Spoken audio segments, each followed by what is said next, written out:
지난 시간에 그 다가구 주택에 대해서 말씀드렸습니다. 다가구 주택은 특히 거의 90% 이상이 위법 건축물이다. 그 꼭 확인해야 되고요. 그 다음에 매매할 때는 이행강제금 부과 대상이다. 그 다음에 임대차인 경우에는 반드시 그 위법 건축물이라는 거 확인 설명서에 반드시 기재를 해 두어야 되겠죠. 중요합니다. 사고 굉장히 많이 납니다. 그리고 가급적이면 이 다가구인 경우는 전세 중개는 하지 말아야만 할 것입니다. 월세 중개 위주로 해야 됩니다. 전세 중개하려면은 선순위 세입자들 보증금이 얼마인지, 월세 얼마인지, 만약에 방이 10개 있으면 1개를 중개하면 나머지 9개 방에 대해서 전부 확인 설명을 하여야 할 것입니다. 자, 그러면 이번 시간은 여기 우리 목차에는 제가 적지 않았는데요. 흔히 우리 가장 많이 하는 게 현업에 나가면 가장 먼저 원룸 오피스텔을 많이 합니다. 원룸 오피스텔 중개 실무에 대해서 말씀드려 보겠습니다. 여기 우리 목차에는 아직 적어 놓지는 않았습니다만은 우리 보통 임대차 계약을 2년 하잖아요. 주택인 경우는 2년 하죠. 근데 이게 원룸이나 오피스텔인 경우 원룸이나 오피스텔은 대부분 현실적으로 원룸 오피스텔 계약서 작성 실무입니다. 원룸이나 오피스텔은 현실적으로 거의 다 1년 계약 체결합니다. 대부분 일반 우리 아파트 같은 거는 2년 계약 체결하죠. 근데 이거 자 1년 체결하면 누구한테 유리한 거예요? 임대인, 임차인 중에서 누구한테 유리할까요? 그렇죠. 임차인에게 유리합니다. 임차인 입장에서 보면 가급적이면 기간을 짧게 하는 게 좋아요. 임대인은 길게 하는 게 좋고, 왜냐하면 만약에 2년 계약 체결해놓고 1년 만에 방 뺀다고 하면 나머지 1년분 2년간 월세 다 내야 됩니다. 근데 만약 1년 계약 체결해놓고 1년 만에 나가는 거는 임차인은 가능하죠. 그 임대인인 경우는 만약에 주택인 경우 1년 체결했다 하더라도 임차인 2년을 주장하면 2년 살도록 보장해 주어야 합니다. 그래서 현실적으로 원룸 오피스텔 실무 계약서 적을 때는 보면 1년 계약서를 많이 적습니다. 근데 1년 적는데 가장 이동이 심한 곳이 이게 바로 원룸하고 오피스텔이에요. 1년 계약 체결해놓지만 현실적으로는 거의 3개월 정도 한번 이동하는 경향이 굉장히 심합니다. 그래서 만약에 이제 계약 기간 1년 했는데 1년을 90% 이상이 1년을 다 못 채우고 이사를 하거든요. 현실적으로. 그래서 이제 물론 중개업자라는 것은 중개업자가 창업을 하면 중개라는 것은 뭐라고 했어요? 중개라는 것은 중립적인, 중간에서 중립적인 위치에서 소개를 하는 게 중개입니다. 그래서 임대인, 임차인 모두 다 보호를 해야 되는 게 원칙입니다. 그러나 이게 이제 원룸이나 오피스텔 같은 경우는 누구의 주인이 원룸을 여러 개를 가지고 있단 말이에요. 건물주. 그래서 건물주를 사실상 더 중시합니다. 아파트 같으면은 매매 같으면은 임차인을 더 중시하죠. 왜냐하면 임차인 매수인이 더 중요하죠. 왜냐하면 매수인은 아파트를 사게 되면은 또 융자 받잖아요. 융자 받으면 은행에 융자 알선하면 제가 아까 뭐라고 했나요? 지난 시간에 0.3% 또는 0.2% 수수료 받아요. 만약에 1억 융자 알선하면 20만 원에서 30만 원을 은행으로부터 받아요.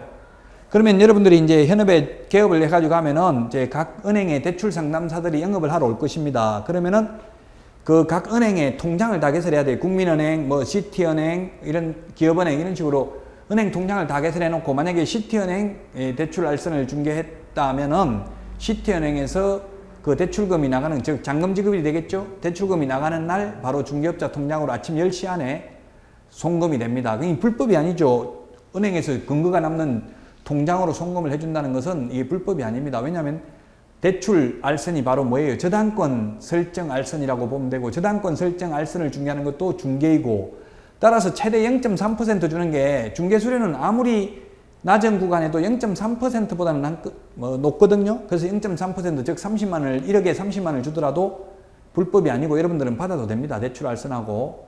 그래서 아파트 같은 경우는 매수인을 더 중시합니다. 왜냐하면 대출하면 대출을 알선 수수료 받죠. 또 소유권 이전 등기할 때 법무사한테 맡기면 법무사가 또 15만 원에서 25만 원, 심지어 30만 원까지도 주고요. 또 지금 수도권에서는 우리 아까 등기부 열람한다고 했는데요. 등기부 열람하는데 제가 그 인터넷 등기소에 들어가면 700원이라고 했죠. 그 700원도 지금 현재 수도권에서는 법무사들이 내줍니다. 법무사들이 그 비밀번호하고 카드면 카드라든지 아니면 뭐 그 결제 정보 있어요. 어쨌든 법무사들이 돈을 낼 수 있도록 해줍니다. 수도권에서는. 근데 지방에서는 지금 중개업자들이 직접 돈을 내고 열람한다고 하더라고요. 그 대신에 이제 법무사는 그 지역 친목회 모임에다가 이제 돈을 기부하고 이런 형태입니다. 수도권에서는 친목회 돈을 내는 게 아니라 친목회도 조금만 내고 중개업자들에게 등기부를 열람하는 비용을 공짜로 해줍니다. 그러다 보니까 중개업자들, 제가 아는 중개업자는 뭐 하루에 수십 통, 수백 통을 예를 들어서 재개발, 재건축, 뉴타운 한다고 뉴타운 하는 지역에 만약에 예를 들어서 지분 10평짜리 지분을 사면 몇 평짜리 아파트가 나오는지 확인하려고, 그거 확인하려면 조합원 수가 몇 명인지 알아야 되겠죠. 그 지역에 그 조합원 수가 몇 명인지 알려고, 즉 소유자가 몇 명인지 알려고 그 번지수별로 다 떼본 거예요, 등기부를. 그래서 등기부 떼는 데만 1200만 원이 들어갔대요. 그 1200만 원을 법무사가 대주기는 힘들겠죠. 그런 거는 본인이 내야 됩니다, 중개업자가. 심지어 1200만 원을 갖다가 등기부를 열람했으면 엄청난 거죠. 700원인데 그렇게 해가지고 그 옛날에 뉴타운 할 때 중개업자는 한 달에 보통 4,5천만 원 벌었어요. 뉴타운 할 때는 거의 주인들이 빨리 팔아달라고 팔아주면 뭐 300만 원, 400만 원씩 이렇게 수수료를 주고 했어요. 물론 법정중개수를 초과해서 어떠한 명목으로 받아도 안 되겠지만은 법정중개수 외에 컨설팅 수수료는 받아도 되죠. 컨설팅 수수료나 이런 식으로 컨설팅 약정을 한다든지 아니면 또 현실적으로는 현금을 받고 뭐 영수증을 안 써주고 이렇게 하면 증거가 없기 때문에 현실적으로 많이 받고 있죠. 그렇게 인정작업이라고 하는데 우리 시험 볼 때는 순가중개계약이라고 했잖아요. 순가중개계약. 현업에서는 이제 인정작업이라고 하는데 아직도 인정작업을 많이 하고 있습니다. 인정작업이라고 하는데 현업에서 쓰는 용어입니다. 순가중개입니다. 즉 빌라 같은 건 아파트는 이런 게 별로 없는데요. 빌라나 다가구, 단독주택 이런 것들은 거래가 잘 안 되잖아요. 그래서 이런 거는 거래하면 주인들이 그래요. 가만히 있어도 복비는 뭐 500만 원 주겠다. 얼마만 받아달라. 뭐 2억 2천만 원만 받아달라. 더 받는 거는 먹으라. 이렇게 합니다. 중개업자가 말 안 해도 건물주들이 이제 그렇게 해야 팔린다는 걸 알기 때문에. 그럼 수수료는 초과해서 받으면 안 되겠지만은 현실적으로는 뭐 수수료 영수증을 주는 것도 아니고 하면 현금으로는 많이 받고 있어요. 아니면 컨설팅 약정서를 적어가지고 컨설팅 영수증을 떼달라고 하면 컨설팅 수수료, 실제 컨설팅을 해주고 컨설팅 수수료를 받는 것은 위반은 아니죠. 자, 그래서 아파트 같은 경우는 매수인들이 훨씬 중개업자에게 이익을 많이 줍니다. 등기할 때 법무사로부터 최소한 뭐 한 15만 원 이상 받을 수 있고요. 그 다음에 은행 융자, 거의 대부분 융자하니까 융자 알선하면은 또 그 알선 수리를 받고요. 또 이삿짐 센터 소개시켜주면 이삿짐 센터에서도 돈 받고요. 뭐 그 다음에 인테리어, 보통 인테리어도 많이 하죠. 인테리어 하면 뭐 2천만 원이면 거의 10% 주는 데도 있습니다. 인테리어 비용을 커미션으로. 그런 것들은 받아도 공인중개사법 위반이 아닙니다. 그래서 아파트 같은 경우는 매수인을 더 중시하는데요. 원룸, 오피스텔은 임대인을 더 중시하는 경향이 있습니다. 지금 현실을 말하고 있는 겁니다. 여러분들이 꼭 이렇게 하라는 게 아니라 임대인을 더 중요시한다. 왜냐하면 임대인은 원룸을 방을 10개짜리 20개까지 20개 이런 걸 가지고 있는 건축주입니다. 그럼 계속해서 거기서 월세를 놓을 사람이지만 세입자들은 거의 3개월만 하면 이사 가버리고 오지도 않는다고요.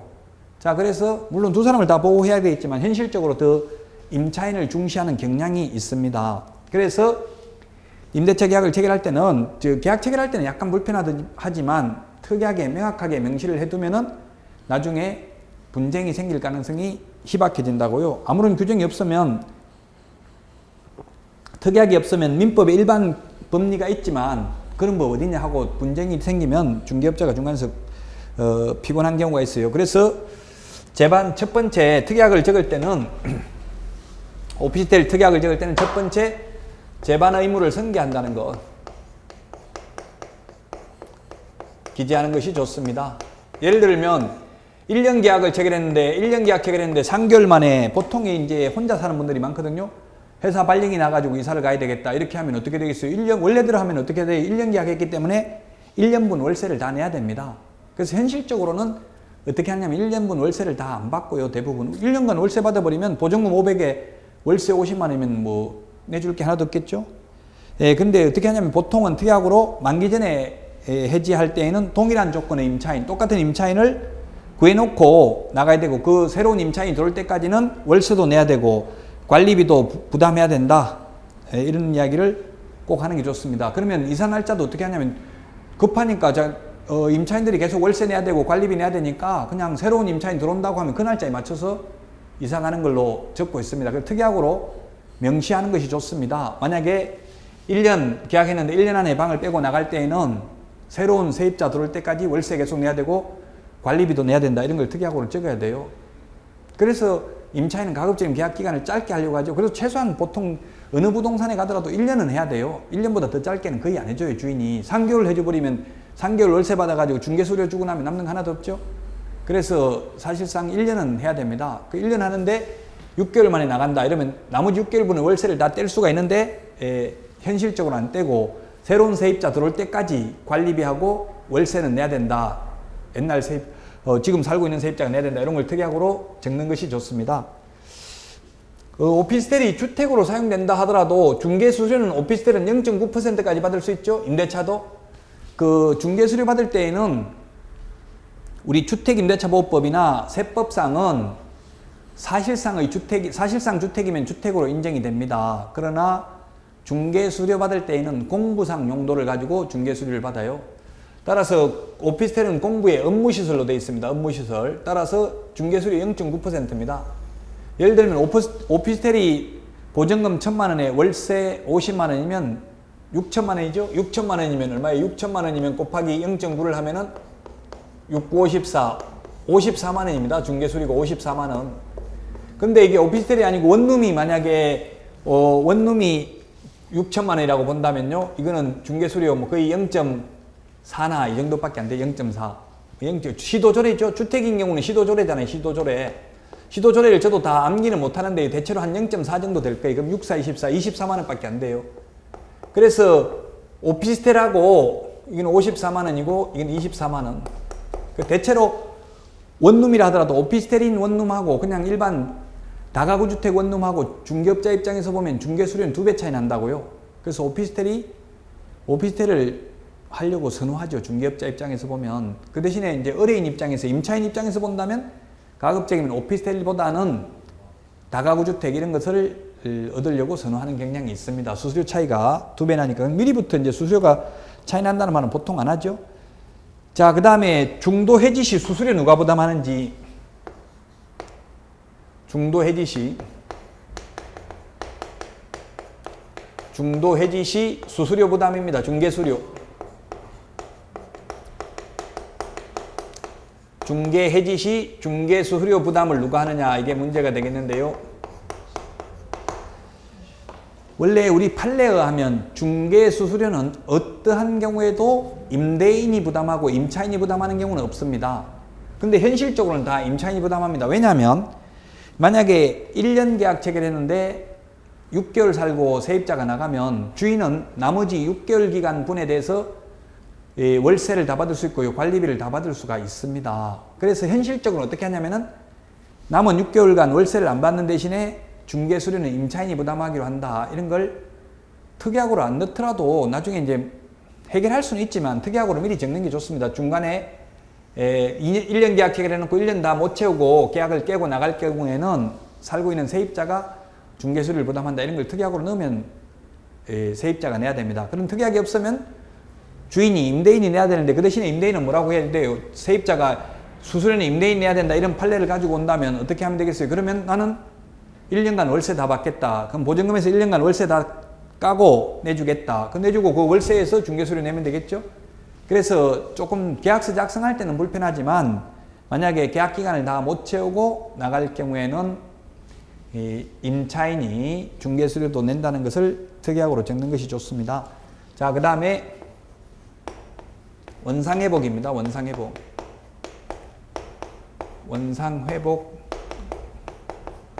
원상회복에 관한 특약을 적는 것이 좋습니다. 원룸이나 오피스텔은 풀옵션 이런 말 많이 하죠. 풀옵션.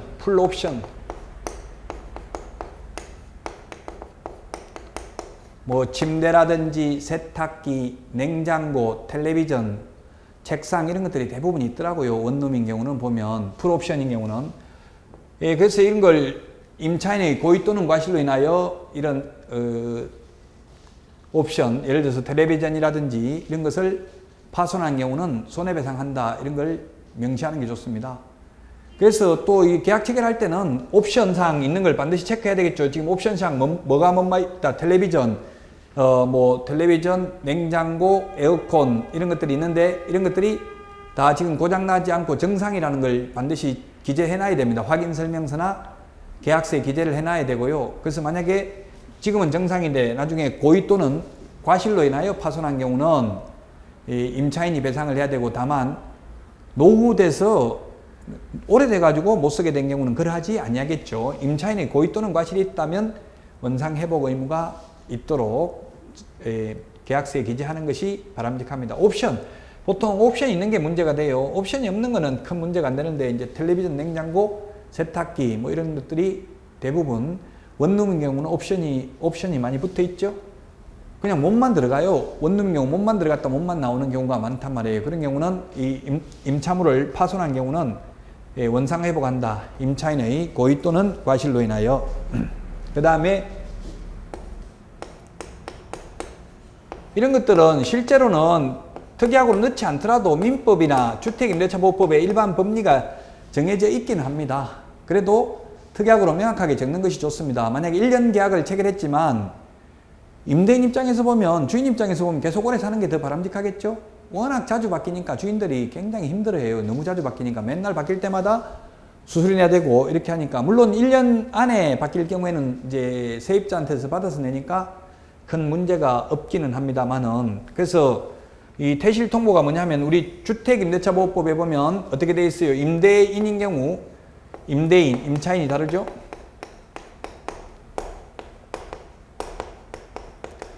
임대인, 임차인이 다릅니다. 그래서 임대인인 경우는 뭐예요? 임대차 기간 만료 전 6월에서 1월 사이, 즉 5개월 동안 계약 갱신 거절 통지를 해야 되고요. 임대차 기간 만료 전 6월에서 1월 사이에 계약 갱신 거절 통지를 해야 되고, 임차인인 경우는 임대차 기간 만료 1개월 전까지, 만료 1개월 전까지만 갱신 거절의 통지를 하면은 됩니다. 따라서 퇴실 통보, 만약에 특약으로 적는 게 좋다고요. 임대차 기간 만료 1개월 전까지 퇴실 통보를 하지 않았을 경우에는 자동적으로, 그런 특약을 넣지 않더라도 물론 민법, 주택임대차보호법에 있습니다. 그러나 이 법을 모르는 분들도 있기 때문에 명확하게 해둘 필요가 있어요. 계약기간 만료 한 달 전까지 퇴실하겠다는 통보를 하지 않는 경우에는 종전과 동일한 조건으로 뭐 다시 1년 계약 체결한 것으로 본다, 이렇게 한다든지 특약으로 명시해 두는 것이 좋습니다. 나가려면 최소한 계약기간 만료 한 달 전까지는 계약기간 끝나면 나가겠다, 이런 통보를 하도록 미리 특약으로 적어 놓는 것이 나중에 분쟁이 안 생긴다고요. 저도 이게 오피스텔 중개했는데 이제 분쟁이 생기는 경우가 많아요. 예를 들어서 1년 안 됐는데 나가려고 하니까 주인이 돈을 안 내주니까 이제 다른 걸 트집을 잡아요. 중개업자한테 뭐 확인 설명을 잘못해줬다든지 이런 트집을 잡으니까 미리 특약으로 계약서에 명시하는 것이 좋습니다. 이런 부분은, 퇴실 통보에 대해서는. 자, 그 다음에 월차임의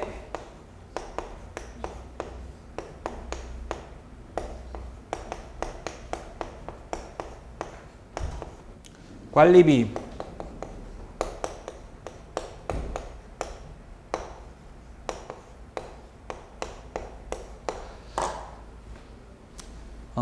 월차임의 관리비 포함 여부를 적는 것이 좋다. 그럼 월세가 만약에 보증금 500에 월세 50만 원 이렇게만 적어 놓는데, 보통 원룸이나 오피스텔은 다 관리비가 있어요. 뭐 인터넷 사용료, 이 공동 인터넷 사용료 한 2만 원 이렇게 해가지고, 그 다음에 공동 전기료 이런 거 해가지고 보통 한 5만 원 내외 관리비를 받아요. 오피스텔이나 원룸인 경우는.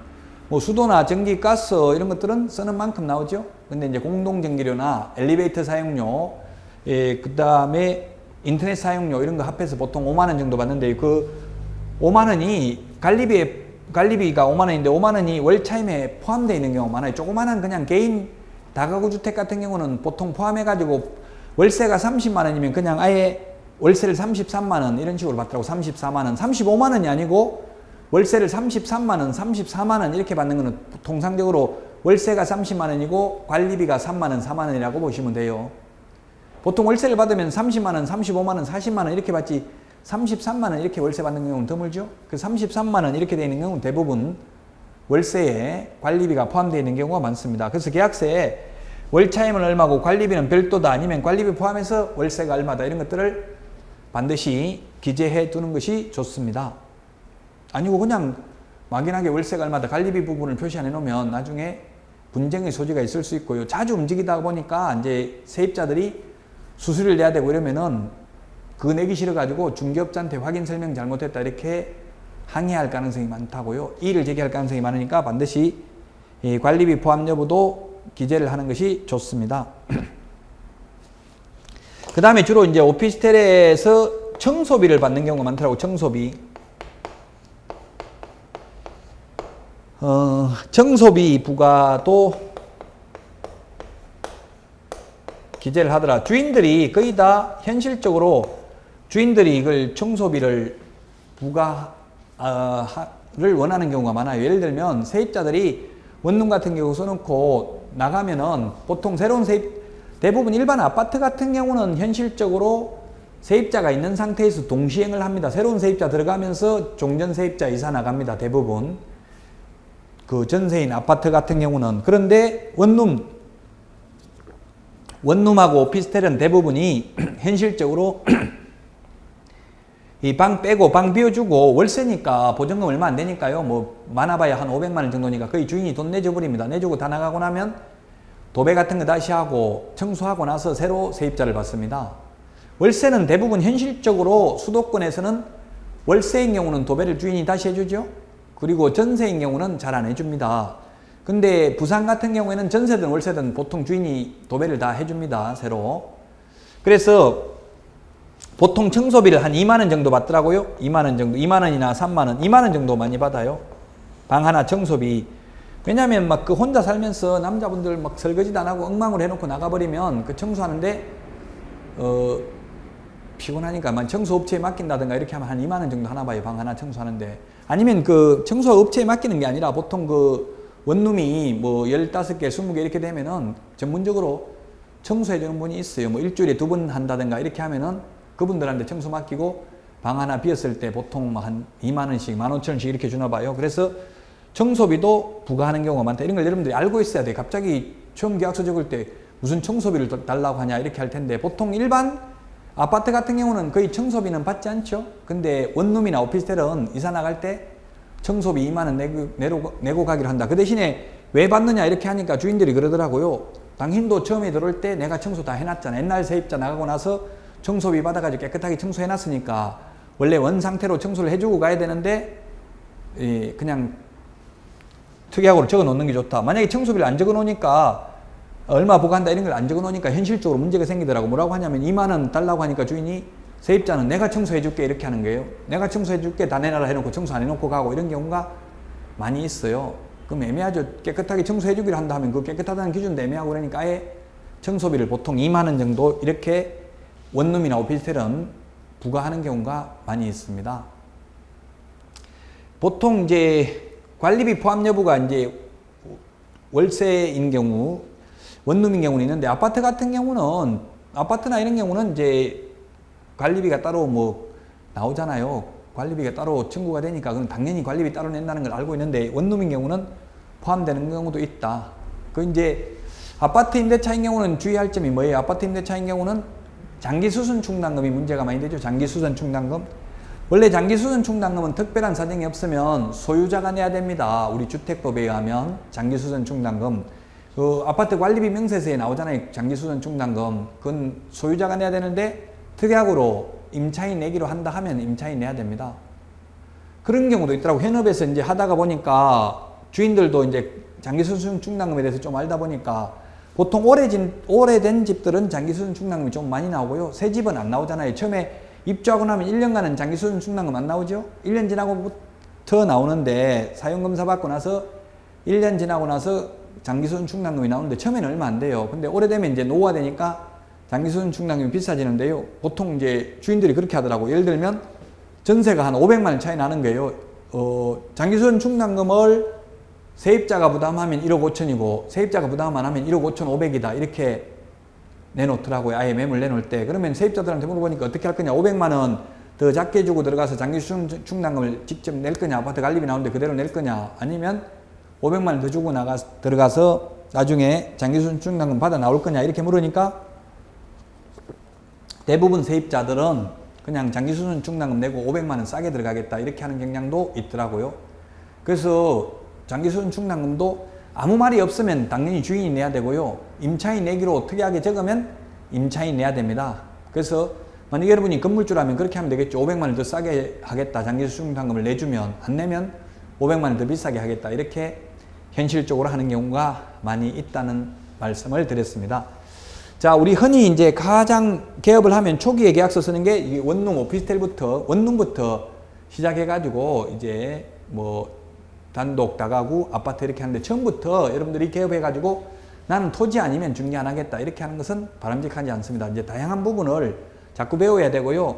여러분들이 창업을 하려면 만약에 연세가 많지 않으신 분들은 가급적이면 나무 밑에 실장으로, 우리 현업에서 실장이라고 하죠. 우리 공부할 때는 고용인이라고 하는데요. 현업에서는 실장이라고 많이 불러요. 여자분들은.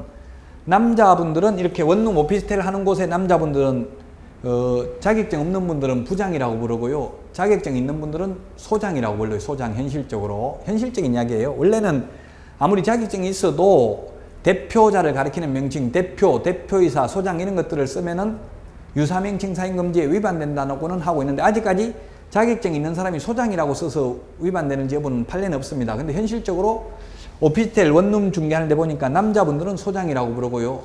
자격증 있으면 소장, 자격증 없으면 부장, 여자분들은 대부분 실장 이렇게 부르더라고요. 자격증 없는 분들, 자격증 있는 분들도 여자는 실장이라고 많이 불러요. 그래서 여러분들이 창업을 할 때는 가급적이면 취직을 할 수 있다면은 나무 밑에서 1년 이상 근무해보고 개업을 하는 것을 저는 권장합니다. 이론은 많이 안다 하더라도 막상 계약서를 처음 적으려고 하면 막 긴장되고 굉장히 힘들어요. 그럴 때는 여러분들은 언제든지 뭐 저한테 연락을 주시면 제가 아는 범위 내에서는 상세하게 답변을 드리겠습니다. 항상 여러분들이 계약서를 적든 창업을 해가지고 현업에 나가면 모르는 부분이 있으면 항상 3군데 이상 물어봐야 돼요. 3군데 이상. 만약에 예를 들어서 세법이 문제가 됐다. 그러면 세법이면 국세청 조사관한테 물어보는 게 가장 바람직합니다. 그 다음에 세무서에 물어보고요. 그 다음에 세법을 직접 찾아가지고 확인해 보시고요. 그 다음에 세법 교수님들한테 물어보고 이렇게 한 3군데 이상 물어봤을 때 일치된 답변이 나오면 그게 맞는 답이지만 3군데 물어보면 어떤 경우에는 3군데 다 답이 다른 경우도 있어요. 그 세법에서는 제가 물어보니까 가장 그래도 잘 아는 분들이 국세청 조사관들이 현실적으로는 가장 잘 알고 있는 것 같더라고요. 그 마찬가지 여러분들 계약서 쓸 때도 의심나고 모르는 부분이 있으면 분쟁이 생기면 가급적이면 분쟁이 생기기 전에 미리 확인을 하고 물어보고 하는 게 가장 바람직합니다. 이미 사고 나고 나서는 뒤에 수습하기는 굉장히 어렵습니다. 그냥 저한테 물어보면 잘못했을 경우 어떤 손해배상해야 되고 어떤 형사처벌을 받고 또는 어떤 행정처벌을 받고 이런 말밖에 못 해주잖아요. 그래서 미리 사전 예방하는 게 중요하죠. 우리가 자격증을 취득한 이유는 사고를 사전에 예방하기 위해서 공부를 했던 겁니다. 그래서 여러분들도 현업에 나가면 이제 당황하지 말고 어떤 일이 생기면 항상 계약서 쓰기 전에 다 해놓고 문의하면 이미 그런 때는 늦었습니다. 하기 전에 이런 경우는 어떻게 계약서를 써야 됩니까? 이런 부분들을 항상 조심해야 됩니다. 얼마 전에 또 제가 아는 분은 문의가 왔는데 외국에서 아프리카에서 있는데 아프리카에 있는 집을 매수인한테 넘겨주고 우리 이제 대한민국의 구리, 경기도 구리에 있는 걸 받기로 교환하기로 했답니다. 근데 등기 다 넘겨주고 아무런 문서도 없이 말로만 하고 한국에 있는 집은 2달 후에 입국하면 명의를 넘겨주기로 했대요. 근데 2달, 이제 아프리카에 있는 집 다 정리하고 한국에 나오려고 하니까 계약 나왔대. 나오려고 한 게 이미 나왔는데 나와서 명의 넘겨달라고 하니까 계약 파기해야 되겠다. 계약 못하겠다. 다시 아프리카에 있는 집 줄게. 이렇게 나온대요. 정말 미치죠. 이미 다 정리하고 아파트 다 청산하고 다시 아프리카까지 들어가가지고 그걸 팔아먹는 것도 굉장히 어렵고 이런 상황인데 문서를 아무것도 안 남기니까 문제가 되죠. 그래서 항상 예방을 하려면은 분쟁을 예방하려면 문서로 근거 자료를 남겨두는 게 좋습니다. 말로만 하면 나중에 입증하기가 어렵죠. 판사는 진리를 판결하는 사람이 아니고 오직 증거만 볼 뿐입니다. 그래서 가장 우리 일반적으로 흔히 일어나고 다 알고 있는 이야기지만 원룸 오피스텔은 이런 부분들을 좀 조심해야 될 부분입니다. 계약서 작성할 때도 특약으로 기재하는 것이 바람직하겠죠. 자, 그러면 다음은 공동주택 토지 별도 등기 있음 주의하셔야 됩니다. 보통 단독주택인 경우는 토지등기부등본과 건물등기사항증명서, 옛날 등기부등본이라고 불렀고요. 지금은 등기사항증명서인데 편의상 제가 등기부등본이라 하더라도 그건 등기사항증명서를 의미함을 이해해 주시기 바랍니다. 토지 별도 등기 있음 이렇게 되어 있는 경우가 있습니다. 아파트 같은 경우는 건물등기사항증명서만 열람합니다. 그러면 표제에 보면은 토지 별도 등기 있음 이렇게 되어 있는 경우가 문제가 있습니다. 이게 뭐냐면 토지 별도 등기가 있다는 말은 원래 토지 지분은 건물과 분리하여 따로 처분할 수 없죠. 그런데 토지 별도 등기 있으면 이거는 뭐냐면 만약에 빌라라든지 이제 연립, 다세대 이런 공동주택이죠. 아파트 이런 걸 지을 사람이 돈이 없기 때문에 건물 짓기 전에 토지에 대해서 건저당 설정을 하고 융자, 대출을 받은 경우입니다. 그래가지고 건물 다 지어가지고 분양을 하면서 이제 그 토지 돈 갚으면서 토지에 돼 있는 별도 등기를 말소하고 이렇게 하려고 했는데 분양이 잘 안 되고 뭐 이렇게 하다 보면은 계속 토지 별도 등기가 남을 수 있겠죠. 그래서 토지 별도 등기 있으면 이거는 뭐냐면은 건물 짓기 전에 공동주택 건물을 짓기 전에 미리 나대지인 상태에서 저당권이 설정된 경우입니다. 건저당이 설정된 경우입니다. 그래서 이런 경우는 이제 굉장히 문제가 복잡해지죠. 그래서 만약에 현실적으로 어떻게 되냐면 별도 등기 토지 별도 등기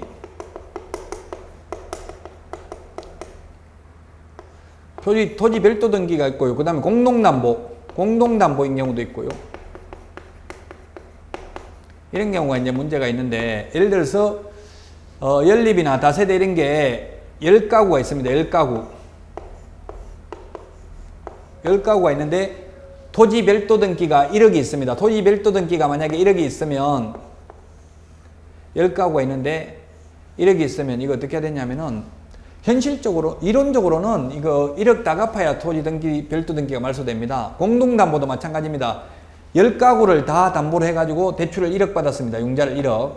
왜냐면 하나만 담보로 제공하면 대출을 많이 안 해주려고 해가지고, 예를 들어서 다세대 같은 경우 공동주택으로 만들어놨지만 실질적으로 주인이 한 명인 경우가 있습니다. 구분 소유가 되어 있지만. 그래서 공동담보로 해가지고 1억을 만약에 융자를 받았습니다. 이런 경우는 그 중에서 10개 중에서 하나만 매매할 경우에는 현실적으로는 그 하나 부분에 대한 1,000만 원만 갚으면 은행에서 공동담보 이거 말소해 줄 건지, 이 사람 만약에 예를 들어서 101호가 있으면 101호에 대한 공동담보를 말소해 줄 건지 확인해보고 계약 체결해야 돼, 은행에.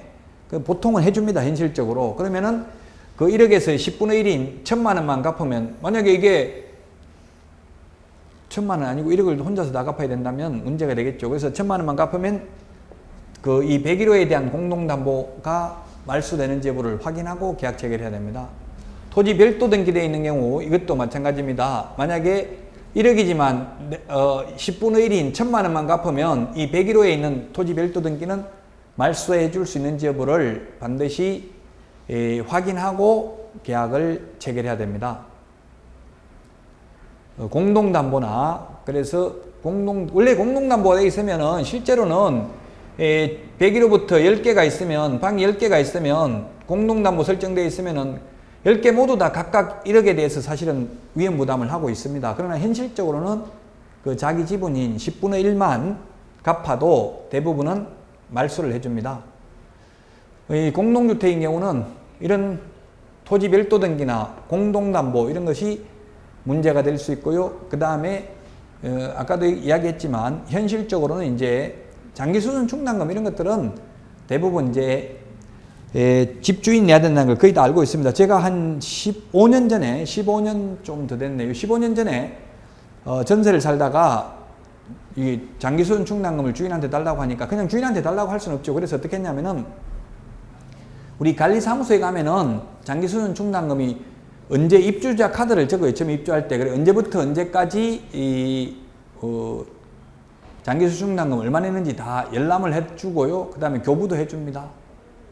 근데 저 같은 경우는 이제 굉장히 또 황당한 경우가 있었는데, 이사날짜를 거기서 옛날 이사날짜를 정확하게 안 적어놨더라고요, 관리사무소가. 그래서 장기수준 충당금을 제가 뭐 2년 살았는데 4년 산 걸로 해가지고 뽑아놨더라고요. 그래가지고 중개업소하고 그 임대인이 제가 막 사기친 것처럼 일부러 많이 부풀린 것처럼 굉장히 무안한 적이 있는데요. 그 이사날짜 확인해보고 그 무조건 떼준 거 보지 말고요. 저 같은 경우는 너무 많이 적어놔가지고 망신당한 적이 있었거든요.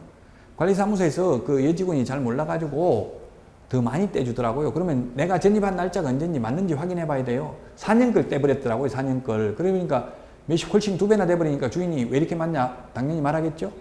그래서 관리사무소도 이게 실수하는 경우가 많더라고요. 왜냐하면 옛날 전세입자가 입주한 날로 전입카드, 제가 뭐 저보고 전입카드를 안 적었다고 하던데 저는 적은 것 같은데, 그래서 만약에 관리사무소에서 떼주더라도 그게 맞는지 반드시 확인을 해야 돼요. 아파트의 경우는 그래서 이제 이 장기수선 충당금 주인이 내야 되고요. 그 다음에 선수관리비라는 게 있어요. 선수관리비. 선수관리비. 처음에 입주하면 원래 관리비 받아가지고 그 직원들 월급도 주고 이렇게 해야 되는데, 맨 처음에 입주하게 되면 관리비가 없잖아요. 관리는 한 달 지나고 나야만 관리비를 받으니까. 그래서 보통 한 달 관리비 상당의 선수관리비를 받아요. 뭐 말은 이걸 조금씩 다르게 하지만 선수관리비. 그래서 선수관리비를 최초 입주자가 내고 나면 만약에 이 집을 팔면은 매수인한테 선수관리비를 받아가지고 다시 그 매도인한테 돌려주게 됩니다. 최초로 입주했던 사람에게. 그래서 선수관리비는 이게 실제로 관리비가 아니고 미리 내놓은 거잖아요. 그래서 나중에 팔고 나갈 때는, 임대차인 경우는 선수관리비가 문제될 수가 없죠. 이거는 선수관리비는, 매매인 경우는 매수인이 있다면 매수인한테 선수관리비 받아가지고 매도인한테 돌려줘야 됩니다.